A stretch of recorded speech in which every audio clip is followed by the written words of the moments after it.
Hey everyone, I went to an Indian demo day and rode several of their bikes. We're going to continue our 2024 Versus series talking about these rides and comparing the Indians with their greatest rival, the Harleys.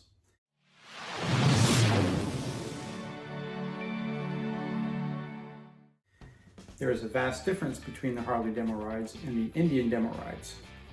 With Harley, you have to attend a safety briefing before you can ride and follow several rules like no passing, no slingshotting, stuff like that.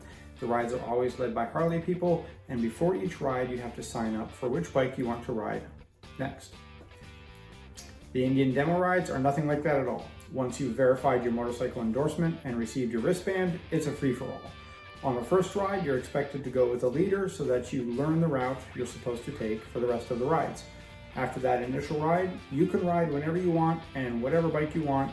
You don't have to go with a leader, you don't have to go with a group, you don't have to sign up for a bike. All you do is just grab a bike and go. Generally speaking, this works fine when you only have a few people, maybe 10 or 15, but when you get 20 or 30 people and you only have 11 bikes, it becomes a little chaotic trying to figure out who's riding which bike next. Honestly, when there aren't many people, I actually like Indian's method better. It's so much more fun to just be able to grab a bike and go without waiting for a leader and without being limited by the people in front of you. But I didn't enjoy the process when there were a lot of people there. You go to get a bike and someone else gets there first, so you have to sit there and wait for them to get back. The other downside is that people tend to bend the rules because there are hardly any rules to bend. I heard guys talking about riding off the specified route to get some extra ride time, doing their own thing, etc. One guy I was talking to said that he was there last fall and he went off the road and got lost and ended up doing spin outs in a parking lot somewhere, dropped the bike and whatnot before he came back. In the meantime, other people who want to ride that bike have to sit there and wait. So that is another downside of the free-for-all method. The location for this particular Indian dealer wasn't really great either. This dealer is about a half hour from my house. I'm fairly familiar with the location. There really aren't any good twisty roads in that area. A couple of fun corners, but nothing that really stands out. And there's a decent amount of traffic, so car and truck traffic definitely slowed things down at times. Also, the dealer did not get the full Indian truck for this weekend. They just got the trailer, which means fewer bikes. Several of the bikes were not present: the Scout Classic, Super Scout, Chief Bobber, Chief Dark Horse, several others. I really wanted to ride the Springfield Dark Horse, but it wasn't available on the trailer. What we did have available was the FTR R Carbon, Scout Bobber, Sport Scout, 101 Scout, Sport Chief, Super Chief Limited, Springfield Classic, Chieftain Limited, Challenger Dark Horse, Roadmaster Limited, and Pursuit Limited. I rode 9 of those 11 bikes. One thing I experienced across most, if not all of the Indian bikes, is the reach to the bars. If you've watched my channel for any length of time and remember back to when I owned both an Indian Scout and then a Chieftain, I struggled with the length of these bikes and the long reach to the bars. I'm 5'6", and every single one of these bars was a stretch for me. Of course, some bikes are designed that way on purpose. The more sporty bikes have an aggressive stance. The Sport Scout and Sport Chief, the FTR, the Scout 101, for instance. But even on the bikes that are supposed to have a relaxed riding position, the Springfield, Chieftain, Challenger, I could feel a little bit of strain on my shoulders from reaching to the bars. Probably the one bike that was most comfortable with the stock bars was the Springfield. That bike comes closest to being comfortable for me. They had also put reduced reach bars on the Roadmaster, so that was very comfortable for me. Even though the reduced reach bars only give another 2 inches of pullback, that 2 inches made a huge difference. So if I were to get an Indian, reduced reach bars would definitely be in order. Let's get to the actual review. Here we are on the Indian Chieftain. There are 3 Chieftain models. The Chieftain base model has the 111 engine and costs $24,000. The Limited has the 116 engine and starts at $29,000. The Dark Horse is basically the blacked out version of the Limited and starts at $30,000. These compete with the Harley Street Glide. This year, Harley put out a massive update to the Street Glide and Road Glide bikes. The Street Glide now has a 117 engine that puts out 130 foot-pounds of torque as compared to 126 pounds on Indian's 116 and 119 on their 111 engine.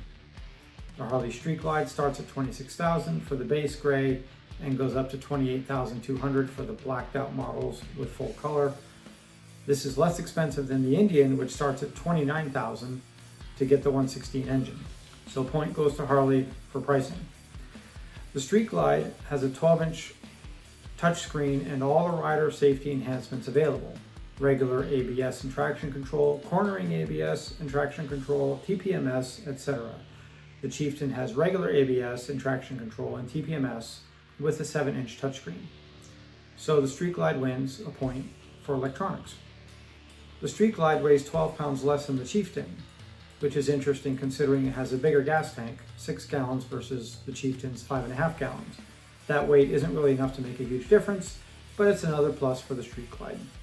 Both have all LED lighting. The Street Glide has a big upgrade to the lighting in the fairing, increasing visibility significantly. When it comes to specs on paper, the Chieftain really only has 2 things going for it. First is the seat height is about a ½ inch lower than the Street Glide at 25.6 inches, and the other is the adjustable windshield that the Indian touring bikes have. But what about the fun factor and the riding experience? That is a tough one to say. I had more freedom riding the Chieftain, allowing me to pass the slow biker in front of me and take off as fast as I wanted until I caught up with other traffic. So the rides really were not at all apples to apples because of the limitations of the Harley group demo rides. I found that the adjustable windshield made the wind management slightly better on the Chieftain, despite the new airflow management on the Street Glide and their new fairing. In my Street Glide review, I mentioned that I scraped the pegs a couple of times, an issue I didn't have with the Chieftain, even though the Chieftain has a slightly lower ground clearance. All in all, I found that the Chieftain is smoother and more refined, despite the better electronics and higher powered engine that the Street Glide has. Of course, I did feel my shoulders stretched because of the longer reach to the Chieftain bars, so reduced reach bars would definitely be needed. I'm not sure if it's only because I had the freedom to ride how I wanted on the Chieftain and not on the Street Glide, or if there's more to it, but for me, the Chieftain was more fun and a better riding experience. Another potential factor is that my first touring bike with a fairing was a 2022 Chieftain, and I really liked that bike, so I have a definite soft spot for the Chieftains. So I'm a little stuck trying to figure out who's the winner here. The smoother ride of the Chieftain with the adjustable windshield and the lower seat height, but needs reduced reach bars, or the power and features of the Street Glide that clearly make this a better bike on paper, especially for less money. I really would have to take more test rides on both of these bikes, kind of back to back in a scenario where I'm not in a group ride and not limited to the riders that are in front of me, to figure out which one I would really like of these 2 bikes. For me personally, I still lean towards the Chieftain, but I think that's more because of my own personal bias, so I'm going to call this one a tie. I currently own a Street Glide and I enjoy riding it, but after riding that Chieftain, I remember why I like the Indian so much. One thing is for sure, Indian's going to have to step up their game to compete with the huge upgrades Harley put out this year on the Street Glide and Road Glide. So thanks for watching. Please like and subscribe. Stay tuned as we move up to the Roadmaster for the next one. See you soon.